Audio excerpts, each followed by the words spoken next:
One of my most anticipated pieces of content in Super Mario Party Jamboree was its story mode. I have felt that in recent years, Mario Party games have heavily lacked single-player content, and I was happy to see Jamboree change this trend. I really wanted to like the story mode, also known as Party Planner Trek. And I understood that it probably wouldn't be that in-depth of a mode, but when I played through it, I noticed far too many shortcomings. What went wrong with Party Planner Trek?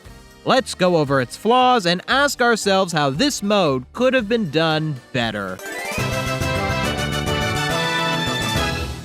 Most of the story mode consists of playing minigames, which is fine. The minigames are the best part of Mario Party. However, I realized quickly that the CPUs you go up against in these minigames are not on hard difficulty. I'm not sure exactly what the difficulty setting is in story mode, but even in the final stage, the CPUs are definitely not set to hard. Just take a look at the results of the minigame Twist and Sort in the story mode's final stage. Here, the CPUs don't even crack 10 points, as opposed to these CPUs set to hard difficulty, who got around 15 points. Either the CPUs are all the same difficulty the entire game, or they progress from easy to medium throughout the playthrough. Whatever the case, this untoggleable easy difficulty ruined just about every minigame I played throughout the story mode. It's a real shame this is the case, especially because the story mode is where I first played a lot of the Jamboree Buddy minigame, which were a lot of fun and really needed the added challenge of higher difficulty. The worst part about this difficulty issue is that it has a clear fix. Allow the player to set the difficulty of the CPUs before starting story mode. Mario Party 5 allowed you to select the difficulty before beginning story mode, and that made for a more challenging experience. Though Mario Party 5 story mode was also extremely unfair at times, so not every Mario Party story mode is perfect, I guess. Unfortunately, Nintendo hates the concept of simple difficulty settings in their games. It is a design philosophy that continues to disrespect more experienced players in favor of newer players. Nintendo doesn't like the idea of making a newer player, or a little kid, feel bad about having to select easy difficulty. In Super Mario Bros. Wonder, they made Yoshi an easy mode character who cannot take damage. This way, an easy mode is present in the game without being so blatant. While I think that's just an awful design choice, what they did with Jamboree story mode is even worse, as it means that everyone has to play the easy mode no matter what. Imagine if, instead of Yoshi not being able to take damage, every character in Mario Wonder was invincible. That's the level of easiness we're dealing with here. But even an overly simple game can still be enjoyable if it at least has good presentation. So, how did Party Planner Trek do in terms of concept? The story of Party Planner Trek is that it takes place before any Mario parties have been played, and you are taking on the role of the party planner. The defining image of this mode are the blank spaces on the board. When I saw these blank spaces, I thought that meant you as the player would eventually turn them into the spaces we see in the main game. Then I played it, and we don't do that at all. Why even have the spaces be blank if you don't, make them unblank? There are also all these decorations you get throughout the game. It's cool to get these collectibles, and it's fun to customize the Party Plaza hub world, but did anyone else feel like it was strongly implying that you would use these decorations on the boards themselves? Like, you get them in story mode. The story mode is about setting up the boards, and you can even go look at your decorations while you're going around the story mode board. But you don't use the decorations in story mode. You use them outside of story mode. Do you see my issue here? It seems that the story mode lends itself to the idea of customization, yet the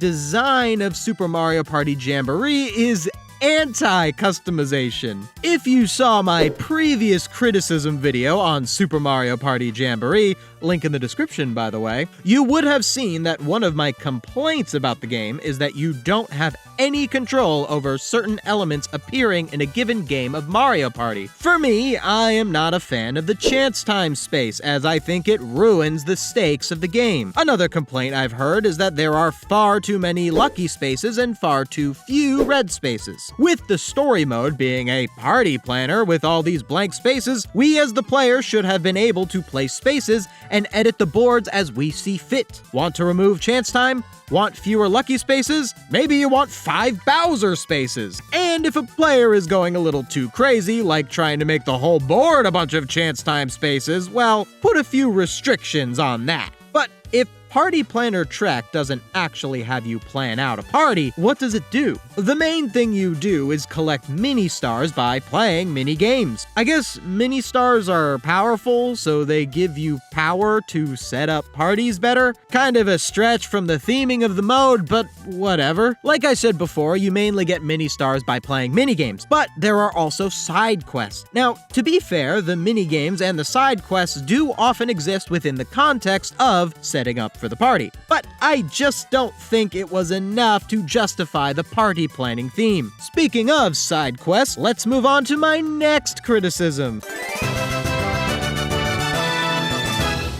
Sometimes you will talk to certain NPCs and they will ask you to go look for an item. You then go somewhere else on the board, find the item, and bring it to that NPC for a reward, which is usually something mini-star related. It's a simple fetch quest. Video games have been doing them for decades and they're usually executed poorly. The problem with these fetch quests is that they are on this gridded map. Your character isn't fun to control because you aren't controlling the character. You are controlling which spaces they move to. It's like walking through a world map rather than walking through a level. One way I think these fetch quests could have been improved would have been to ditch the whole move around the board spaces thing entirely. Instead, you should move freely around the map, with the empty spaces serving as the main pathway with some of the rewards and quests being located off of them. A fetch quest is only as fun as your character's movement. If it's not fun to move around my character, why would I enjoy trekking around the map gathering a series of loosely related objects? There's one other sort of side quest I object to: the Lakitu quizzes. Now, I don't have an issue with in-game quizzes, even if they are easy to answer or have no penalty for failure. I like that Lakitu encourages the player to pay attention to the world and learn a little about it in order to answer his quizzes correctly. It's a great way to immerse players. What I take issue with is that Lakitu asks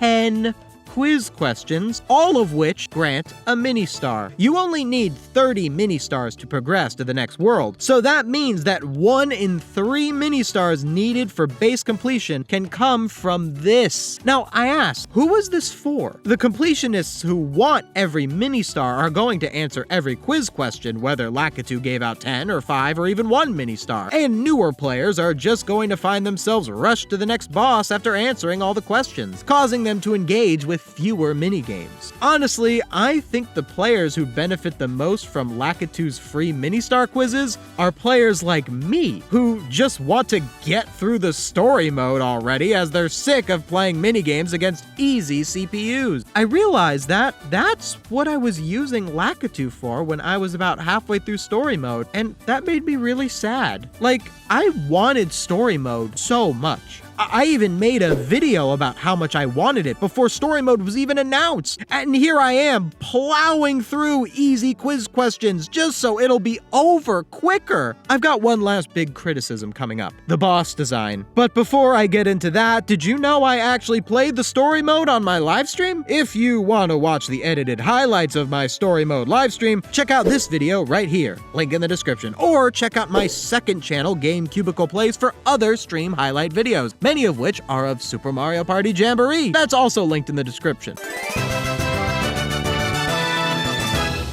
The bosses were a highly anticipated addition to Super Mario Party Jamboree, and I would say that every single boss works great on their own. But their implementation in the story mode leaves a lot to be desired. See, boss minigames in Mario Party aren't exactly the same as boss battles in a standard Mario game. The point of a Mario Party boss minigame is not just to defeat the boss. The point of a boss minigame is to defeat your opponent by defeating the boss better than them. Basically, you all go at this big bad boss and you each get a score for how many times you hit the boss, or you get a score for how well you hit the boss. There's also a bonus for being the last one to hit the boss before they go poof. In Jamboree, I am pretty sure the boss minigames only function like this in the Pro mode if a player lands on a versus space and that player chooses a boss fight minigame, which is, not often. I landed on a versus space while playing Pro mode, and I gotta tell you, I didn't feel like I had the best chance of winning the boss minigame, so I just chose a minigame I was more confident in. However, they can still appear in Pro mode, and when they do, they function extremely well. I do wish the game forced them on you every so often, just so they'd have more of a presence. I like them a lot, but I'm not gonna pick a minigame I might lose just cause it's more exciting. The problem with the bosses in the story mode is that the competition element with the other players is removed, and the game acts like you and the 3 other players are working together to beat the boss. Now, on its own, this wouldn't be such a bad thing. You go up against a big bad boss with some backup. However, the gameplay of the boss minigames remain almost completely unchanged. The only differences between a boss minigame in Pro mode and a boss minigame in story mode is that there is no bonus for getting the last hit, and the story mode boss battles have a time limit that causes you to fail the boss battle should that timer hit 0, which, if you have any teammates, trust me, it will not. There is even still a score for each player, but the game still acts like you won even if you got last place. The score each player gets in the boss battle is completely arbitrary, and it doesn't even give you a smooth option to try again to at least challenge yourself to quote-unquote win the boss battle. Your teammates are 2 buddies you picked up by playing Jamboree Buddy minigames throughout the map, and 1 non-Jamboree Buddy character also found on the map. If you don't gather a teammate, they won't appear with you in the boss minigame, meaning you can go at the boss with fewer than 4 players and even fight it alone if you so choose. And it was while playing the boss battles that it really clicked with me what the problem was with Party Planner Trek. This whole story mode was an afterthought by the developers, thrown in late into the process of making the game. I'm sure of it. Think about it. It wasn't in any of the initial reveal trailer, and it wasn't shown off until mere weeks before the game's release. There are no new minigames, character models, or boards designed just for story mode, and the story mode seems to crowbar in elements from the game rather than implement them organically. Like, just look at how item minigames are used in story mode. Item minigames are completely unlosable in story mode, since no matter which item you get, you are granted a mini-star and some pointless dialogue about you being lucky or whatever. Why even have item minigames here at all? They don't translate to a mode that doesn't have you use items in it. Why not have some of these side quest items be available in item minigames? It's because that would require the developers to create something unique around the story mode, and they weren't willing to do that. Probably because they needed to ship the game soon. That's why I think the boss battles were so lazily unchanged from their competition minigame counterparts. They just took the already developed boss battles and slapped them on story mode. But if that's the case, why put Party Planner Trek in the game at all? I mean, they've gotten away with not adding story mode since as far back as Mario Party 10. Why rush to add in a half-measure story mode to a game that's already pretty complete? Honestly, I'm not sure why they did it.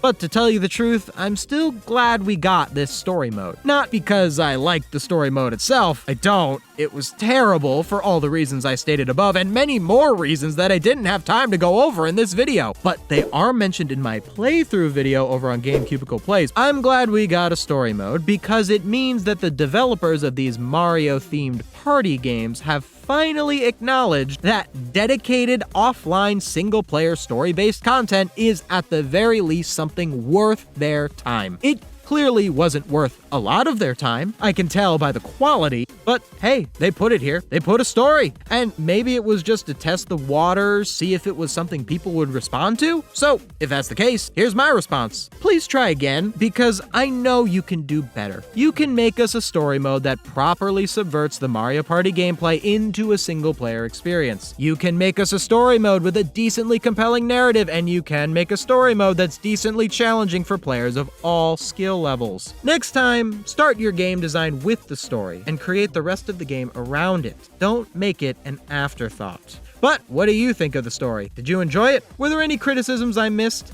Let me know in the comments below. Hey, if you like this Super Mario Party Jamboree video, maybe you'd like this other Mario Party Jamboree video right here. Or if you want to watch me play Super Mario Party Jamboree, you can click on this video right here. If you like what I do and want to see me do more of it, consider becoming a channel member or supporting my Patreon. Link in the description. Thank you so much for watching. See you next time.